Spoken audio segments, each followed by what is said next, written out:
어제 정기국회 첫 시작부터 여야의 협치 분위기가 이재명 대표 소환 소식으로 얼어붙었습니다. 예산안 심사는 물론이고 중점 추진 법안을 두고서도 명확한 입장 차이를 드러내고 있는데요. 인사청문회와 상임위 곳곳에서 여야가 맞붙고 있습니다. 관련 소식을 정치인사이드에서 정리했습니다.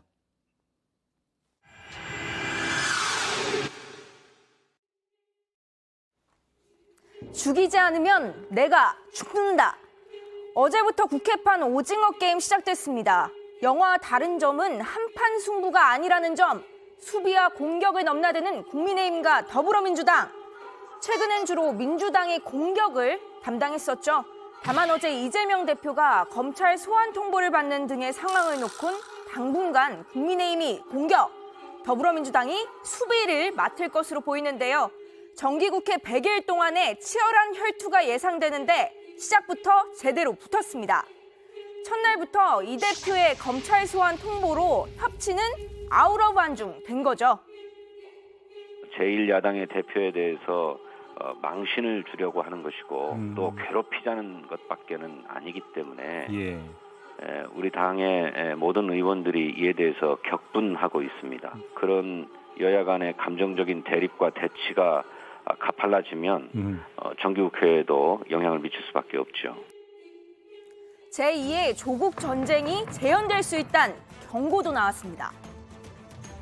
인사청문을 한창 하는데 기억납니다. 예. 정경심 교수를 기소해버린 거예요. 맞습니다. 소환도 안 해보고. 검찰도 최소한 정무적 판단을 좀 해라. 왜 하필 오늘이냐라고 해가지고 소위 조국 전쟁이 발발합니다. 그래서 왜 하필 9월 1일 정기국회 첫날에 그런 판국에 하느냐.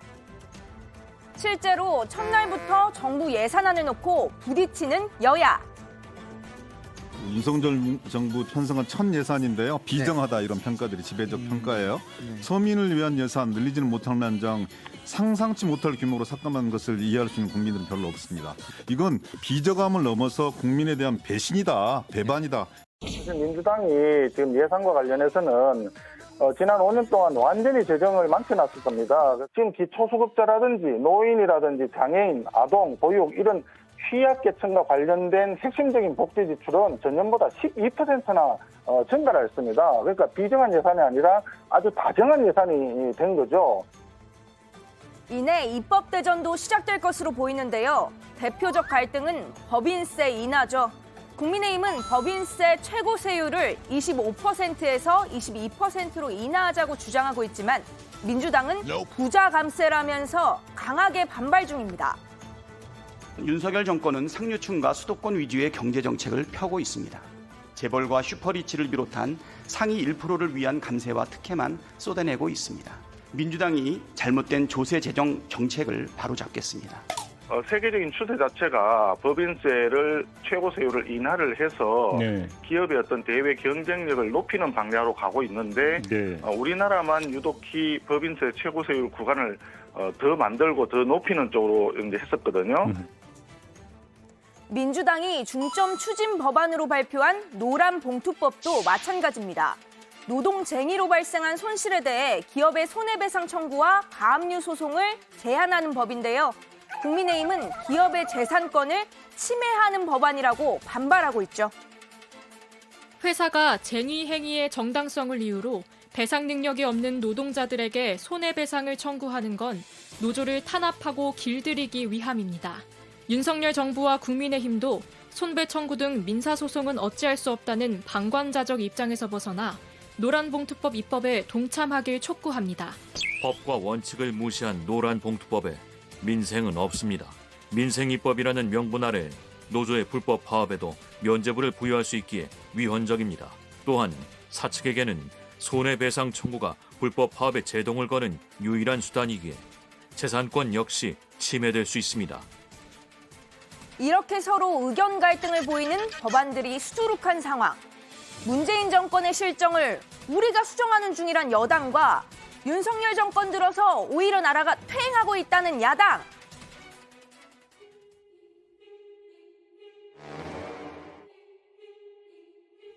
상임위에서도 대치는 여전합니다. 오늘 한기정 공정거래위원장 후보자 청문회에선 거의 불꽃이 튀었는데요.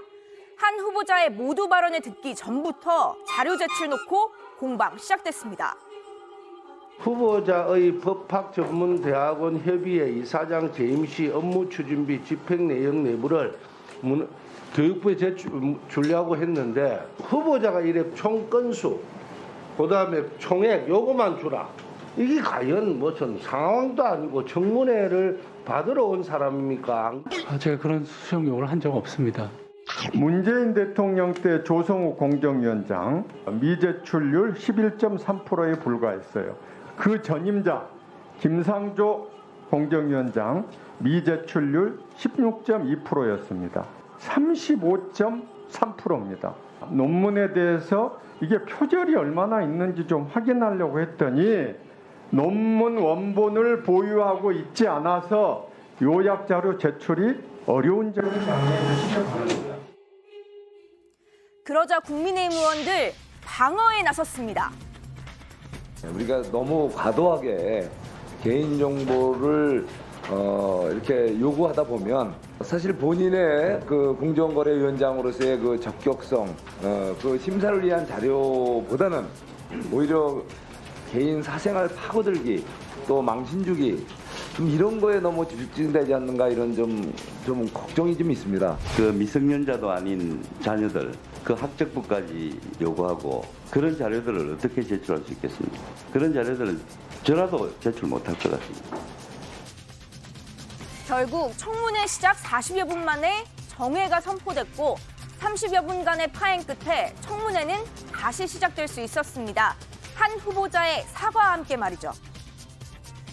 굉장히 많은 자료들이 자료 요청이 있었고 아마 그 직원들하고 논의하는 과정에서 부적절한 처신이었다고 제가 사과드리겠습니다. 그리고 그 관련 정보는 모두 제공할 수 있도록 하겠습니다. 이후에도 한 후보자는 과거 임대인의 요구로 주소지를 허위로 이전한 것을 인정하면서 위장 전입에 대해서 부적절한 처신이었다고 사과하기도 했습니다. 이렇게 여야 의원들이 치열하게 싸움 벌이고 있는 사이에 이 오징어 게임 속 최강 보스 중 한 명인 이재명 대표 뭐 하고 있었을까요?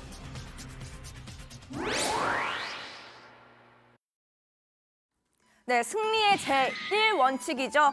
끈끈한 팀워크 다지고 있었습니다. 민주당의 본진인 광주로 가서 결집을 유도한 건데요. 상대의 실패, 거기에 기대는 반사이익 정치, 무기력 정치가 아니고 성과와 실적으로 인정받는 신뢰와 기대 그리고 사랑을 회복하는 정당으로 반드시 다시 태어나겠다는 총선 승리와 재집권으로 가는 길을 반드시 열어내겠습니다. 어제 광주 당원들과의 만남에서도 각오를 다졌습니다. 저를 압도적인 지지로 민주당의 선장으로 제일 큰 모성으로 이렇게 뽑아주신 것에 대해서 감사드리고 또 한편으로 무거운 책임감을 느낀다. 할 수 있는 범위 내에서 정말 죽을 힘을 다하도록 하겠습니다. 죽고자 하면 산다는 것처럼 사즉생의 각오로 열심히 하겠습니다. 이순신 장군이 병사들의 전의를 불태울 때 했던 명대사를 던진 겁니다. 더 이상 살 곳도 물러설 곳도 없다. 목숨에 기대지 마라. 살고자 하면 필히 죽을 것이고 또한 죽고자 하면 살 것이니. 이에 맞춰 원내대표와 최고위원들도 정부 여당을 향한 강력한 투쟁 예고했는데요. 대통령 부인의 주가 조작과 논문 표절, 대통령실의 사적 채용과 수주 특혜, 대통령식 취임식 문제 인사 초청과 고가 보석, 신고 누락 등등 살아있는 권력을 둘러싼 차고 넘치는 의혹들에는 철저히 눈 감으면서 정치 보복에는 혈안이 된 윤석열 검찰공화국을 우리 국민들은 결코 자시하지 않을 것입니다. 이재명 당대표에 대한 검찰 소환, 이것은 대국민 선전포고다. 저는 그렇게 생각합니다. 국민과 함께 반드시 이 무도한 반민주적 윤석열 정부와 맞서 싸워야 할 것입니다. 우리 당원과 지지자들과 함께 어깨 걸고 반드시 이 위기를 극복하고 대한민국의 민주주의를 바로 세우겠습니다. 이 치열한 국회판 오징어 게임의 승자, 과연 누가 될까요? 영화 속 오징어 게임의 승자는 456억 원의 상금을 얻었죠. 현실 속에선 승자가 부디 게임이 끝나고 456억 원으로도 살 수 없는 국민의 지지와 신뢰를 얻을 수 있어야 할 텐데 말이죠. 저는 오늘을 마지막으로 정의원분들과 이별하지만 다음 주엔 푹 쉬고 돌아온 우리 조익신 멘토가 오징어 게임의 승자가 누굴지 진행 상황 계속 알려드릴 겁니다. 오늘의 정치 인사이드 오징어 게임 속 명대사를 곁들여서 정리합니다. 이러다가는 다 죽어! 여야 서로 정쟁만 해서는 다 죽는단 말이야!